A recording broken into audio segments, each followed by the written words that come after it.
Dating actress na si Carol Banawa, ito na pala siya ngayon. Nagulat na maraming netizen matapos muling nagtrending ang dating child star at singer na si Carol Banawa. Pero hindi dahil sa bagong kanta o showbiz comeback, kundi dahil sa isang revelasyong nagpakamangha sa publiko tungkol sa kanyang buhay ngayon. Sa social media post na agad kumalat online, ibinahagi niya ang isang makabuluhang paghahambing na pinamagatang Carol Banawa vs NP Claire na nagbigay silip sa dalawang magkaibang yugto ng kanyang pagkatao. Para sa maraming Pilipino, ang pangalawang Carol Banawa ay simbolo ng musika at nostalgia.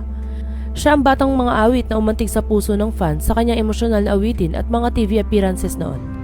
Lumaki ang marami na pinakikinggan ng kanyang boses, kaya naman tumatak sa alaala ng publiko ang kanyang imahe bilang isang artistang may malinis na reputasyon at kahakahangang talento.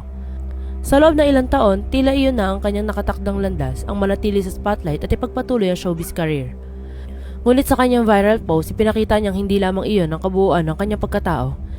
Ibinahagi niya ang realidad ng buhay sa labas ng kamera, walang makeup lights, walang red carpet at walang palakpakan ng audience.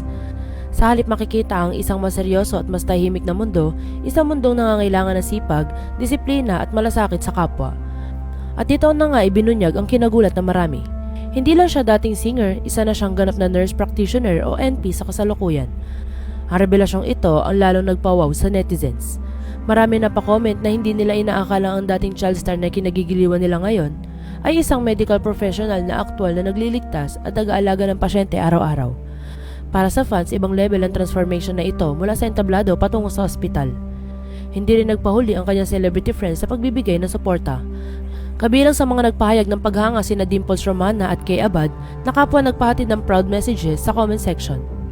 Marami rin ang netizens na na-inspire at nagbiro pa literal na raw niyang tinupad ang linyang "Iingatan ka, aalagaan ka" na dating liriko ng kanyang kanta.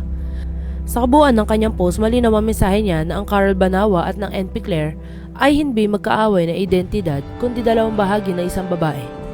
Ang isa ay sumisimbolo sa kanyang makulay na nakaraan sa industriya ng aliwan habang isa naman ay kumakatawan sa kanyang kasalukuyang misyon ang maglingkod at tumulong sa kapwa sa mas tahimik ngunit mas makabuluhang paraan.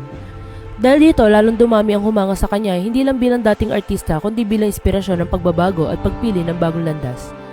Para sa marami, ang kanyang kwento ay patunay ng tunay na tagumpay ay hindi nasusukat sa kasikatan kundi sa kung paano mo ginagamit ang talento at kakayahan mo para makatulong sa iba.